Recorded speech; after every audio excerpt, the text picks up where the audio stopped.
Stop everything. Imagine a man who controls the Seattle tech landscape, a ruthless CEO who lives in a glass mansion on Lake Washington. He has everything, except his sanity. Driven by fear of failure, he screams the words that shatter his perfect life. "I want a divorce." 3 years later, he is a shadow of his former self, humbled by loss. But halfway across the country, his quiet, discarded ex-wife is flying business class with their daughter, carrying a secret success that is about to change both their futures forever. Subscribe to our channel and like this video if you believe in second chances. The echo of betrayal. Julian Vance's voice tore through the marble halls of his waterfront mansion like a thunderclap. "I want a divorce!"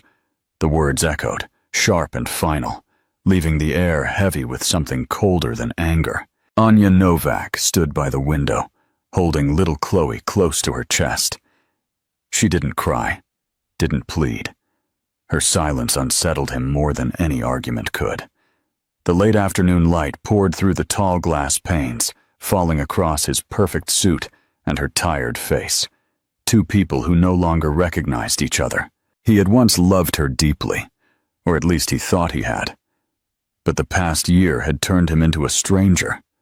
Sleepless nights, endless meetings, numbers that stopped making sense, and his tech company, Ascend Digital, slipping through his fingers. The pressure twisted him into someone he hated. Anya, with her quiet strength, had become a mirror reflecting everything he wasn't anymore. He couldn't bear it. So he shouted, not because he wanted freedom, but because he needed to hurt someone before the world hurt him again. Anya felt the floor vanish beneath her, yet she didn't move. She watched him pace the room, his dark hair disheveled, his intense blue eyes wild. This was not the man who once promised her a lifetime of sunsets and laughter. This was someone fighting ghosts only he could see. She wanted to reach him, to remind him who they used to be, but she knew it was too late. "Take whatever you want," he said finally, exhausted, running a trembling hand through his hair.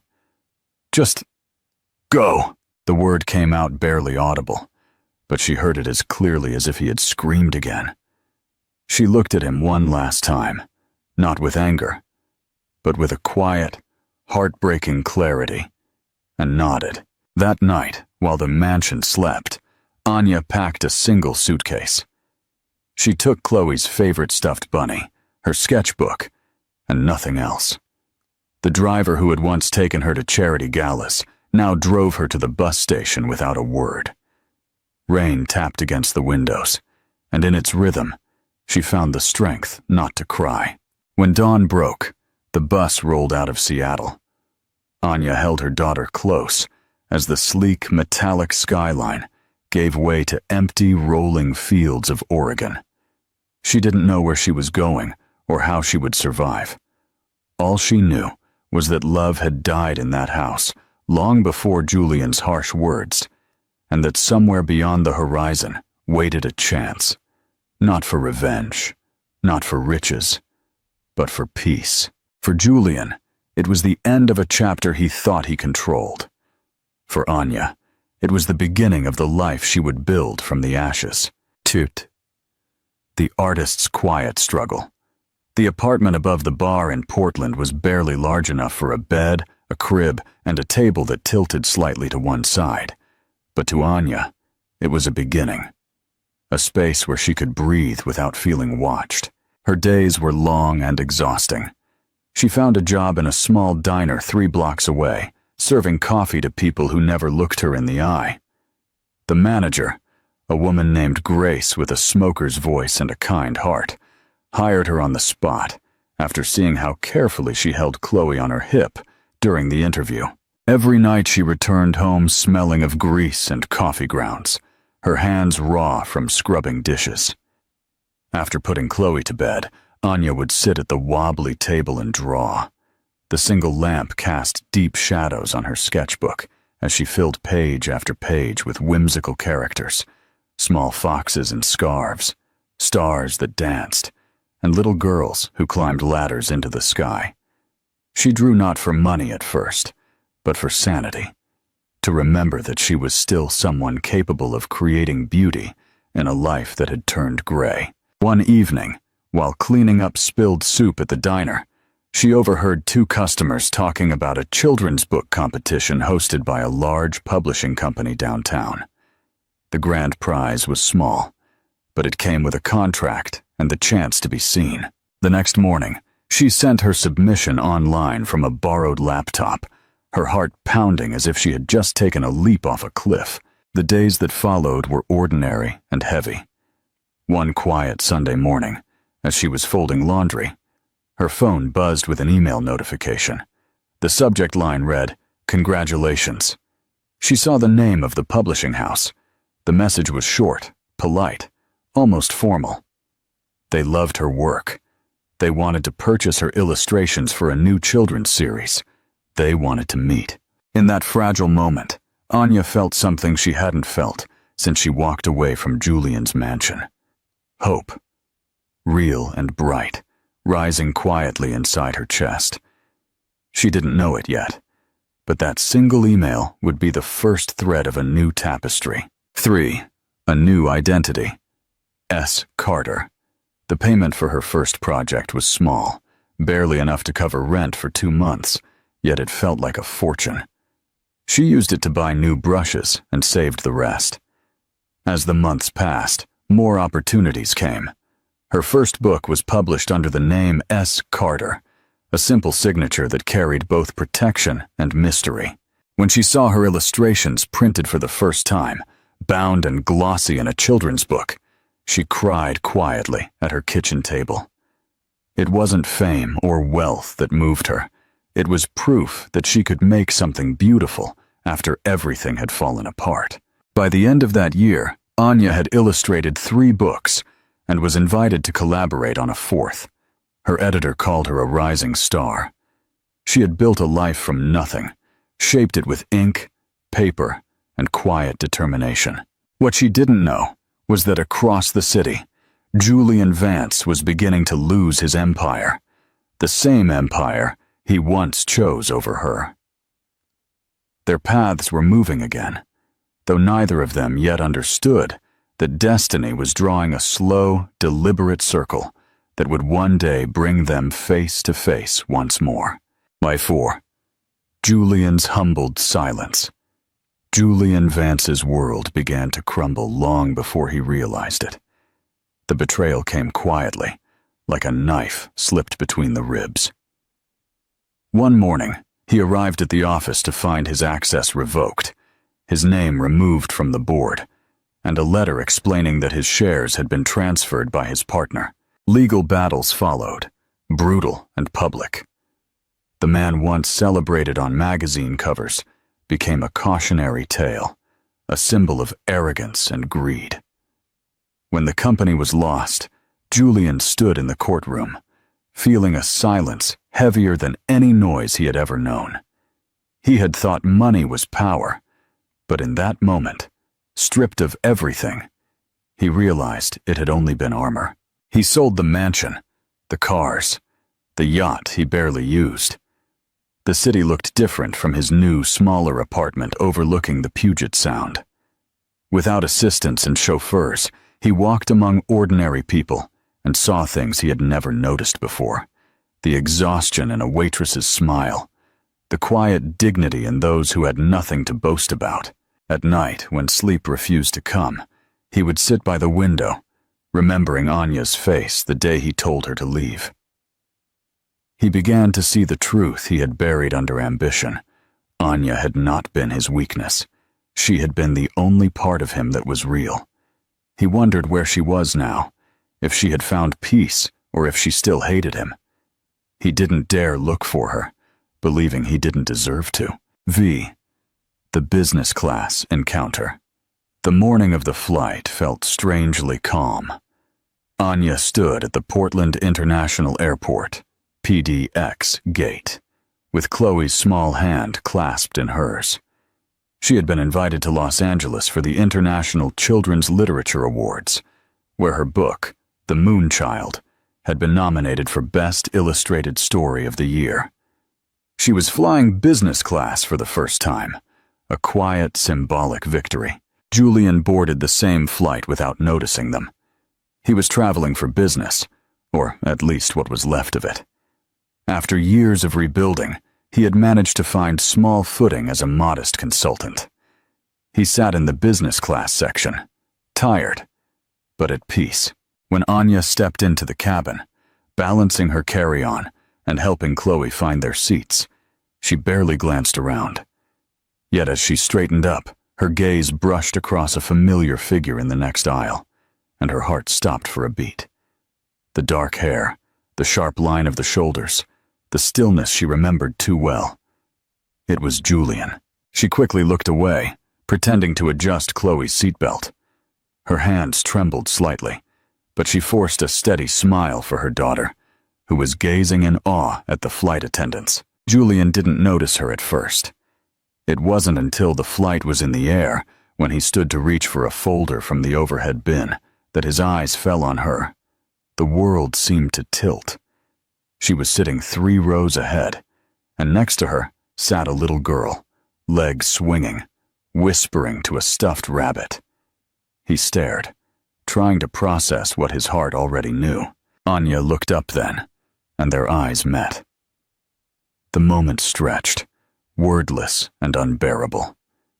In her gaze, he saw not accusation, not hatred, but a quiet strength that unsettled him. She had changed. The woman sitting there was no longer the one he had left behind. She was someone rebuilt from pain, composed of grace and fire in equal measure. When he finally walked down the aisle toward her, his voice, when he spoke, was careful and low. Anya. Her name tasted foreign in his mouth, like something he hadn't earned the right to say. Julian. That was all. No smile, no bitterness, just acknowledgement.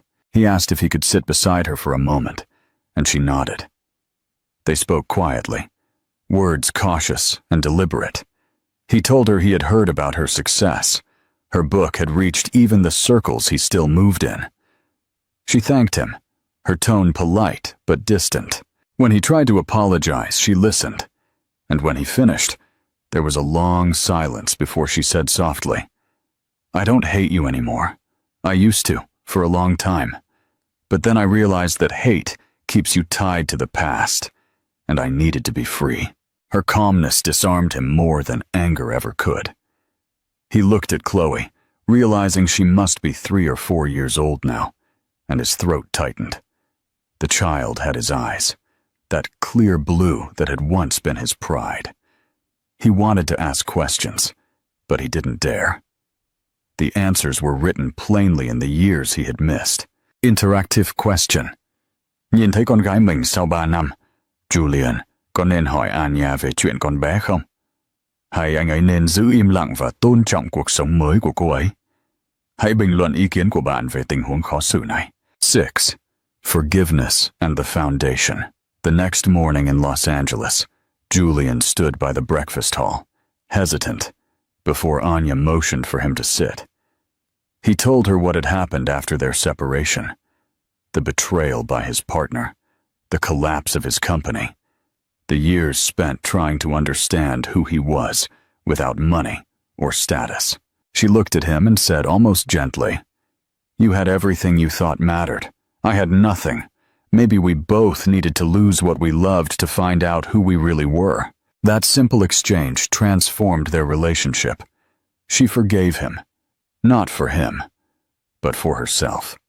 That night, as Anya tucked Chloe into bed, she felt lighter than she had in years. Forgiveness had not erased the past, but it had changed its color. In the months that followed, their paths crossed again through the Children's Art Foundation that Anya had co-founded. The foundation provided scholarships and mentorship to underprivileged children. When Anya learned that Julian had been volunteering at the same community center where many of those children came from, she reached out to him. She needed his business acumen to manage the financial aspects of the program. Working together brought a different kind of intimacy, one built on trust and shared purpose rather than emotion. She realized that the arrogance she once despised had been replaced by patience. "You're good with them," she told him one night. "They trust you." He looked at her, surprised. "Maybe because I finally learned how to listen." Chloe adored him, calling him Mr. Julian and showing him her sketches. He would kneel beside her, giving thoughtful advice. There was no grand declaration between them. What grew instead was something steady and human, an understanding that forgiveness had made space for friendship, and perhaps, one day, something more. 7. The quiet certainty. 2 years later, the world felt softer. The foundation had grown into a full-fledged center. Anya's name was well known, and her success was carried lightly. The apartment above the noisy bar was replaced by a quiet home near the Pacific coast. Julian was part of that life now, not as the man who had once broken her, but as someone reborn beside her. He had moved to the coast, helping the foundation expand its programs. His presence was steady and calm, and though they never labeled what grew between them, there was a familiarity that went deeper than love stories told in films. One autumn evening, the three of them sat outside watching the sunset. Julian poured coffee for Anya, his movements slow and unhurried. "Do you ever think about what might have happened if we hadn't lost everything?" Anya asked. "Sometimes," he admitted. "But then I realize we would have never learned how to really live. We would have had everything except what matters." As the sky deepened into twilight, Julian sat beside her. "I used to think love was something you conquer. I was wrong. It's something you build, slowly, every day. And if you stop building it," Anya whispered, "then you start again. That's what makes it real." Anya rested her head on his shoulder, realizing that the story of her life had never been about loss, or revenge, or even forgiveness. It had been about becoming whole. The man beside her, the child sleeping inside, the house filled with laughter and dreams. This was not the ending she had once imagined. It was better, softer, honest. It was the kind of ending that didn't feel like one at all, because it was only the beginning of a new chapter, one built not from wealth or power, but from understanding, courage, and the quiet grace of love rediscovered. Don't miss a moment of this journey. Subscribe to our channel and like this video right now. 8. The Test of Fire. 2 years after their unexpected reunion on the flight, Anya and Julian's life in their coastal home in Oregon had settled into a peaceful, yet never boring, rhythm. Their relationship, rebuilt on a foundation of brokenness and forgiveness, resembled an old oak tree, slow to grow, deeply rooted, and strong enough to weather any storm. Anya. John S. Carter had achieved resounding success. Her children's book series was not only a bestseller, but was highly valued for its emotional educational content. She had shifted a large part of her focus to developing the Pacific Children's Art Foundation, with Julian serving as the unpaid Chief Operating Officer, COO. One spring evening, as Chloe, now 7, slept soundly, Anya and Julian sat on the deck, watching the silver moonlight scatter across the ocean. Julian hesitantly placed a folder of documents on the table. "Anya, there's something. Our foundation is growing rapidly. We're expanding into San Francisco. That's wonderful, but it comes with a huge challenge." "What's the issue, Julian?" Anya asked, sipping her tea.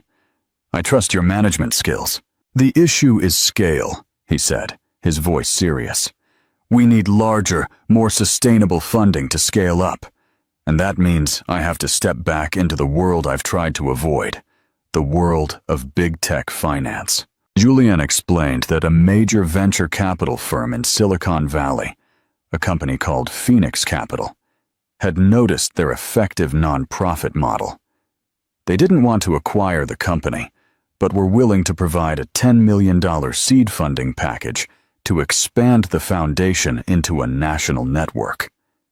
The single condition: Julian had to represent the foundation, presenting to Phoenix Capital's board people who were once his rivals and were now his judges. Anya looked at him. She knew that for Julian, returning to a boardroom where he had once collapsed in shame was a terrifying personal trial. "Are you afraid?" she asked directly. He nodded.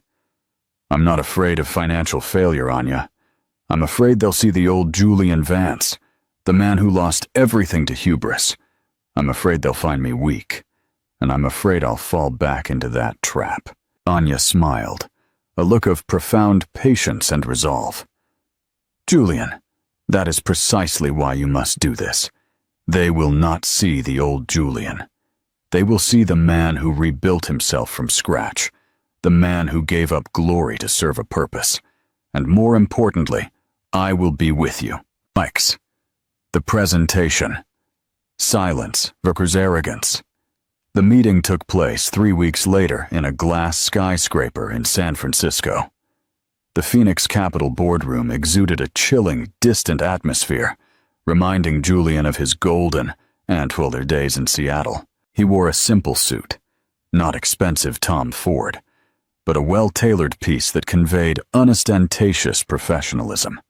He was accompanied by Anya, who wore an elegant woolen dress and carried her own portfolio. Notably, among the board members was Marcus Thorne, the CEO of Phoenix Capital, the very former business partner who had betrayed and seized Julian's company, Ascend Digital, years ago. As Julian began his presentation, Marcus Thorne smirked. "Julian Vance," Thorne drawled, his voice laced with mockery. "Quite a turnaround. From running a billion-dollar company to asking for money for an art foundation. Sounds like a significant step down, wouldn't you say?" Blood rushed to Julian's face, but he took a deep breath, recalling Anya's calm eyes. He answered, not with anger, but with a soft truth. "Mr. Thorne, I am not asking for money. I am presenting a proven social impact investment model. And yes, I have learned that a step down can be a huge leap forward when it is aimed at the right purpose. I no longer measure value by assets, but by influence." Julian spoke of sustainability, student retention rates, and the foundation's social return on investment, SROI.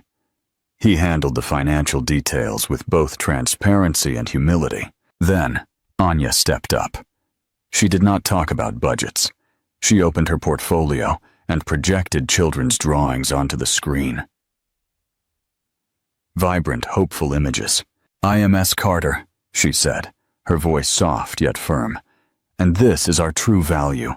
We don't just teach painting. We provide traumatized children with the language to heal." She concluded with a striking question. "Gentlemen, will you invest in the market's anxiety or in the next generation's hope?" The room fell silent. Marcus Thorne, who had been ready for a fierce argument, was disarmed by Anya's sincerity and quiet power. Interactive question. If you were Marcus Thorne, would you agree to fund Julian and Anya's foundation? Would this decision stem from goodwill or from recognizing the model's actual business value? Let us know your thoughts in the comments. Sex. The unspoken truth. In the end, Phoenix Capital agreed to the $10 million funding. Not out of kindness, but because their model was too effective to ignore. Julian and Anya had won. On the flight back, Julian looked at Anya, his eyes full of gratitude and admiration. "You did it, Julian. You faced the past and won with your new self," Anya said. "We did it, Anya," he corrected her. "I couldn't have done it without your silence, the peace you bring, and the work you built." Upon landing, they decided on a special dinner at an elegant restaurant. Julian, in a moment of impulse, placed a simple, subtle ring made of recycled white gold on the table. "I am not asking you to marry me, Anya," he said, his voice trembling. "I am just asking if you will accept this partnership, a partnership not based on assets but on trust, respect, and this imperfect love." Anya looked at the ring, her eyes welling up, not with pain, but with complete happiness. She had lost the old Julian, but she had found another man, the man she had always hoped he would become. "Yes, Julian," she said, "I will accept, but with one rule: never call each other lamb or tiger again. Just Julian and Anya." Simply that. 11. The family secret. Time passed. The foundation grew into a national organization, and Julian truly became an influential leader. He didn't seek personal glory, but used his skills to create social impact. One cozy Christmas evening, while Chloe was opening presents, Anya realized she needed to tell Julian a truth she had kept hidden throughout the years. They sat by the fireplace. Anya held Julian's hand. "Julian," she began, "when you screamed, 'I want a divorce,' your company Ascend Digital was on the verge of collapse due to Marcus Thorne's greed and mismanagement, right?" He nodded, a flicker of pain crossing his face. "I knew that," Anya said, "not just from the press. When you told me, 'Take whatever you want, just go,' I didn't take a penny of our joint assets. But before I left Seattle, I did one thing." Anya handed Julian an old USB drive. "I spent a lot of time at home back then, Julian. I saw your worry. I started using the computer system knowledge I gained in college to look through your work files. I found the evidence of Marcus Thorne's financial manipulation and illegal share transfer." Julian froze. "You mean you could have saved my company?" "Yes," Anya admitted. "I copied all the evidence. I intended to use it. But when you screamed those words, I realized that if you saved your company with money and power, you would never change. You needed to lose everything to find yourself again. So," Anya continued, her voice light as a feather, "I kept that evidence. I used my knowledge of copyright and intellectual property to register the name S. Carter and started my career from scratch. As for that evidence, I didn't use it for Julian Vance. I used it for the foundation," Anya explained. 6 months later, when Marcus Thorne finalized the takeover, Anya anonymously sent a copy of that evidence to the regulatory body. Although Julian had been stripped of ownership, the event led to an internal investigation, severely damaging Marcus Thorne's reputation and resulting in massive fines for Ascend Digital. Julian stared at the USB drive. This truth was monumental. Anya hadn't just forgiven him. She had protected him from himself by allowing him to fall. And then she had quietly punished his enemy without him having to lift a finger. You are an incredible strategist," Julian whispered, speechless. "No, Julian," Anya said, placing her hand on his. "I was a mother. I protected my daughter from the man you had become, and I gave the man I love a second chance to truly live. That was the choice, and that is our Christmas gift." Julian held her tightly. There were no more words. He had had everything, but now he truly had everything. 12. The final legacy. 2 years later, Julian and Anya celebrated the foundation's 5th anniversary. They held the celebration not at a luxurious estate, but at their first children's art center in Portland. Julian, calm and grounded, delivered the keynote speech. He didn't talk about the $10 million grant, but about the impact. He announced that the foundation had scaled up, educating over 10,000 children. At the end of the ceremony, Julian took Anya's hand, and they both looked towards Chloe, who was laughing, her blonde hair shimmering under the lights. "Anya Novak," Julian said, his voice emotional. "You are the one who taught me that silence is not an absence, but a power waiting to be unlocked. You are an architect. You rebuilt our world from the ruins, one stroke at a time." They were no longer Julian Vance, the arrogant tech titan, or Anya Novak, the discarded wife. They were a team, a partnership, and a family that had found purpose. Meaningful ending and key. The story of Anya and Julian is a testament to one truth. The real legacy is not in the skyscrapers we build, but in the people we help rise. Julian had to lose everything to find himself, and Anya had to risk everything to find freedom. They taught us that forgiveness is an act of power, and true love does not arrive like a storm, but quietly, through daily acts of kindness and patience. What do you think was the greatest gift Anya gave Julian? His downfall, or her forgiveness? Share your insightful thoughts in the comments section below. If this story inspires you, like it, share it with your friends, and subscribe to our channel.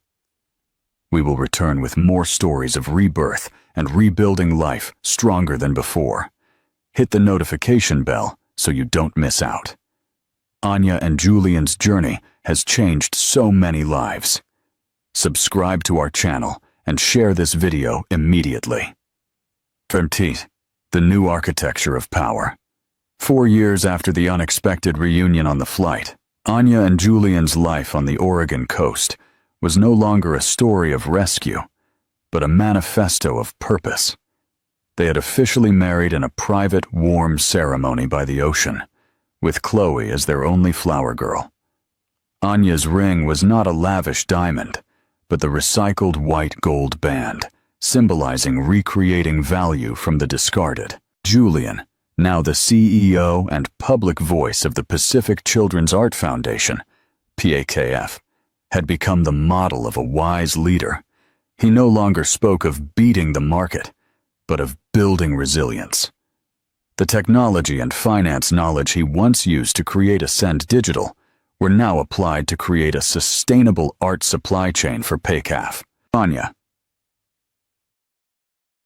S. Carter redesigned the foundation's main center in Portland. It was not a skyscraper, but an organic architecture where natural light, recycled materials, and open spaces encouraged boundless creativity. She called it the architecture of compassion. Their relationship became the perfect balance between creativity, Anya, and structure, Julian. Anya dreamt. Julian turned those dreams into measurable realities. One day, major news shook the financial world of Seattle. Marcus Thorne, Julian's betrayer, was facing a massive federal investigation for securities fraud. His reputation, already severely tarnished by the Ascend Digital scandal, which Anya had quietly instigated, was now on a path to complete collapse. Julian read the news on the front page of the Seattle Times while having his morning coffee. He braced himself for a feeling of satisfaction, but it didn't come. Instead, he felt a strange emptiness. Revenge had been served, but it brought no joy. Anya sat down beside him, placing her hand on his. "Are you okay, Julian?" "I am," he said. "It's just, I realized that revenge was not the gift you gave me. The gift was the freedom from the need for revenge. He destroyed himself with the very arrogance I once possessed. There is nothing left to say." Julian took out the old USB drive containing the evidence, which Anya had given him on Christmas Eve, from a drawer. He quietly walked outside and tossed it into the ocean.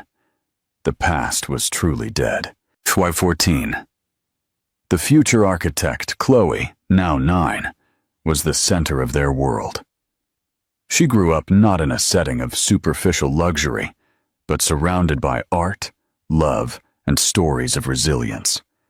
Chloe knew nothing of her parents' previous life, but she knew everything about the power of a pencil. Julian and Anya decided they needed to tell Chloe the truth about Anya's Christmas gift, not as a story of revenge, but of choice. One evening, as they watched Chloe draw a complex house in pastels on the floor, Julian asked, "What are you building, Chloe?" "This is the house for my foundation in New York," Chloe declared. "It has to have huge windows for the light, and lots of secret rooms where kids can draw the things they are afraid of, and then burn them up." Anya and Julian looked at each other, amazed by their daughter's profound imagination. "You know," Anya said gently, "I once wanted to be an architect, but I thought I couldn't." Then I realized that architecture is not just about concrete and steel. It's about creating a space for people to live and heal. Julian then told Chloe a simplified version of their story. Dad had a company, but he lost his true self. Mom had a chance to save the company, but Mom chose to save Dad and build us a new home with a pencil and a sketchbook.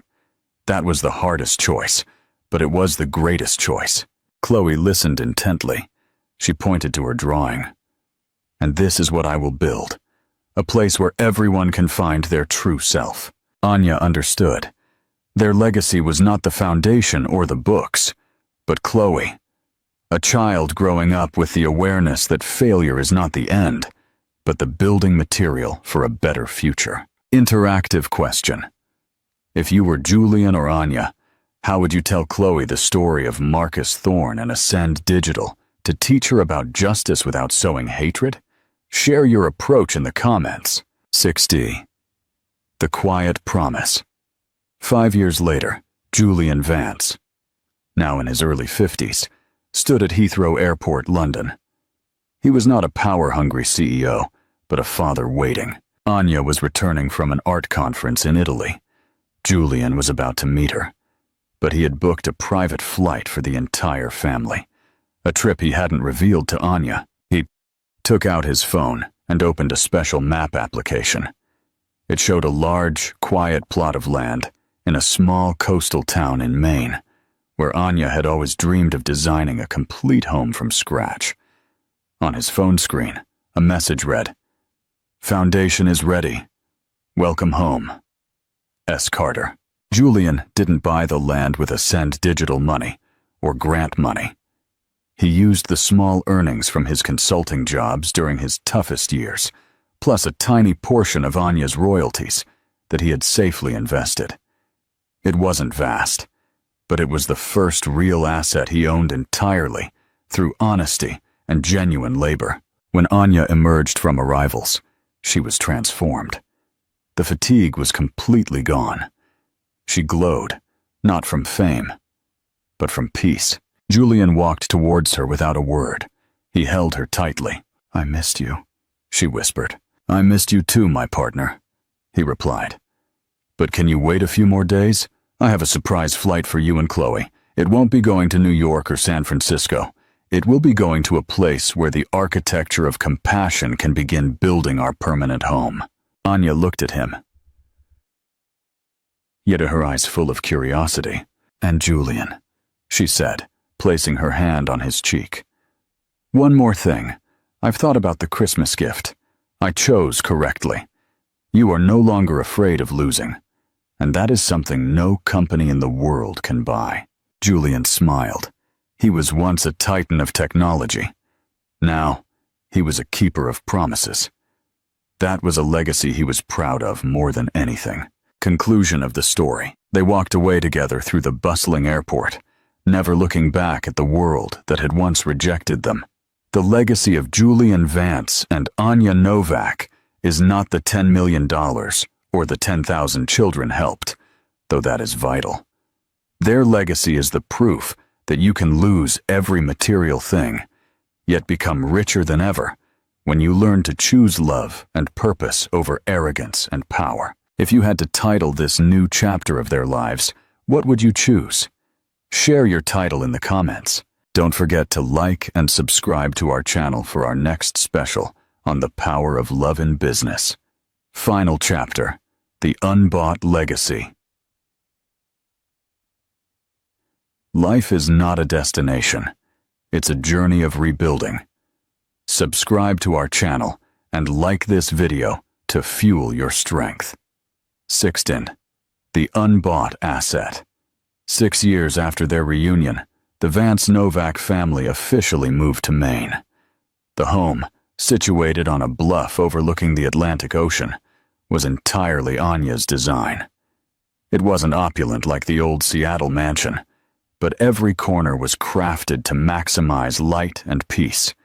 True to her architecture of compassion, Julian, the man who once viewed billion-dollar projects as his only measure, now spent his mornings running the remote operations of the PACAF Foundation, and his afternoons helping Anya build a small community art studio on their property. The land he bought with his honest assets had become a symbol of his redemption. One day, as Julian was hauling a piece of reclaimed lumber, he received a call from an unknown number. "Julian Vance?" A sharp, older voice resonated. "Yes, speaking. I am Mr. Sterling, the former chairman of Phoenix Capital." Julian tensed. Mr. Sterling was a financial legend, someone who had never spoken to him before. "I am calling for one reason," Sterling continued. "The Marcus Thorne scandal has shaken our entire firm. Recently, we reviewed your foundation's records and the way you handled everything. We realized one thing." "What is that, sir?" Julian asked, his voice stripped of his former CEO bravado. "That woman's vision," Sterling said, referring to Anya. "She saw a loophole in our system and did not exploit it. She rebuilt something far greater: trust. I have never seen a former CEO choose this path. Julian, I want you to become the chief advisor for a new social impact fund we are setting up. It will be global in scale. You have full control, no fame required, only influence." It was an invitation back to the top, but with a completely different role and purpose. 7. The CEO who chose silence. Julian took a deep breath. He looked out at the Atlantic Ocean, where Anya was teaching Chloe to paint with watercolors. He remembered the nights obsessed with stocks, the lies, and the loneliness in the glass mansion. He recalled the feeling when the USB of evidence dropped into the ocean. "Mr. Sterling," Julian replied, his voice calm and definitive. "I am grateful for the offer, but I have to decline." The silence on the other end of the line was long. "Why, Julian? This is your chance to right your biggest wrong, to prove your true worth." "My worth," Julian said, looking at his wood dust-covered hands, "is no longer defined by the zeros in a bank account or the list of investors I serve. Currently, I am the COO of a children's art organization and a construction assistant for my wife. These are the roles I choose. We have a different vision, and right now, my priority is the integrity of this home and the resilience of my daughter." "You are turning down $1 billion legacy," Sterling said, clearly skeptical.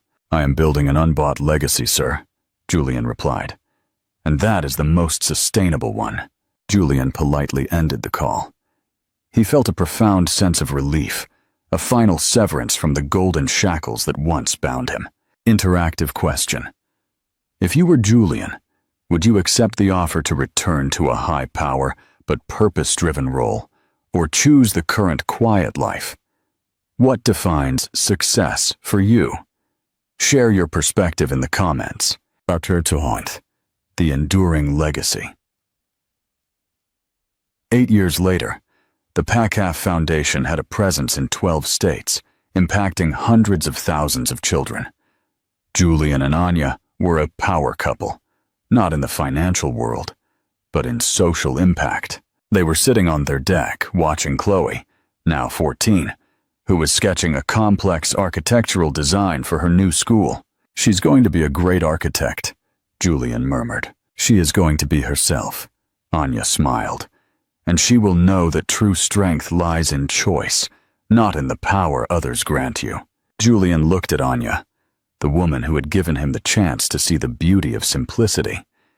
He had lost all his prestige, but he had gained a family, a purpose, and a partner who had saved his soul. Julian Vance, the former tech titan, found the answer to the question he had once screamed. He didn't want a divorce. He wanted to end his old self to begin anew. Conclusion of the story. They sat there, listening to the waves crash and the sound of chalk rubbing on paper. Their ultimate legacy was not the 10 million or the 10,000 children helped, though those were vital. Their legacy was the peaceful home they built for each other and their daughter, proving that love is not something you own, but something you build together every day, no matter how much you have to lose. Ultimately, what was the greatest value Julian found in his life? Answer in the comments. Thank you for following this inspiring journey of